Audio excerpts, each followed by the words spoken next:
cái min hi Joshua hàng sinh cái hin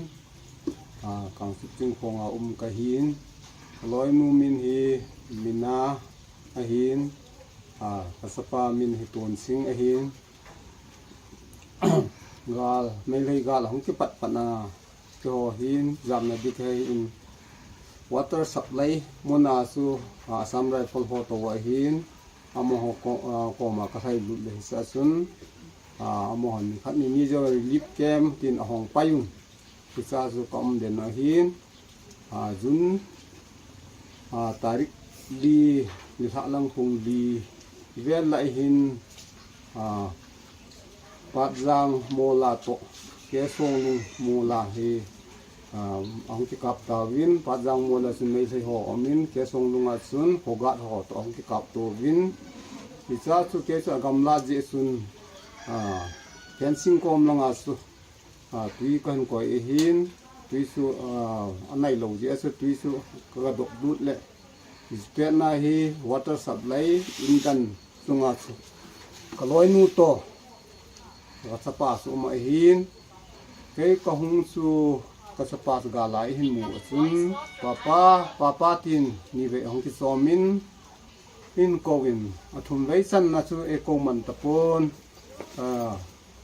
mấy sang cái đàn khảo phán là sun cái bôi nu hong peng in cái bôi nu su mấy thầy hi sun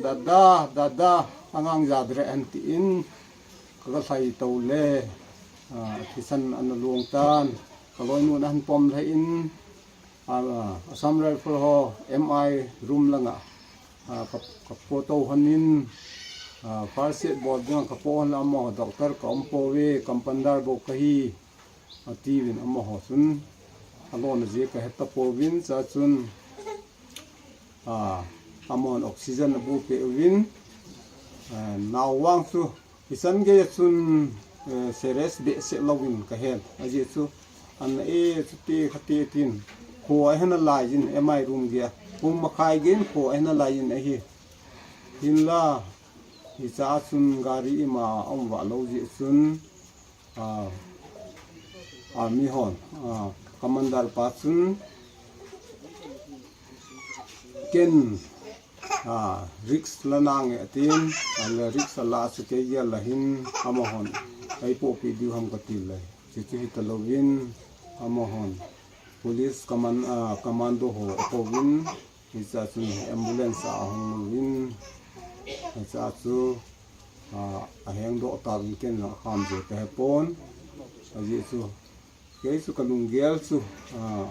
boy be sen ko ka hello tai si phan te si pon te ti yong am thei te pon isa chun kaloi nu aloi nu mei thei ma khat libya kiti khat phong phong ti ho khat ma su ken ka sol tha in ke lung gel chun ti mati lo dam mai thai a hi je chun mai thai la che su i mati lo dam ti a kana gel hin la a che su alam pi an tin pa win mai thai nu pi hon sa chun i roi sem vela ke ga za dan chun sa chun phon i ma la pi un sa chun a sei ama hon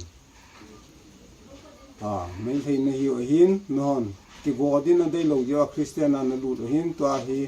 nó đây lâu khi on cả god đi tại thì vinh Assam un ami sanun chil se kumun